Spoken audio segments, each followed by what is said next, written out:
დღეს შენაირი მოტოციკლი შეუკვეთეს. თან ორი. მიდი. ზეიმისთვის კიდევ ერთი მიზეზი გამოჩნდა. ასენ უბრაზობ. ყველაფერი მოგვარდება.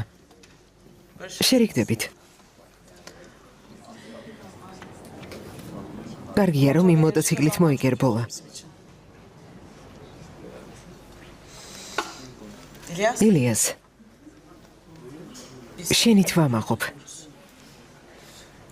რა თქმა უნდა, ასე ვერ დანაყრდები. ხვალ ჰონორარს გადაგიხდიან.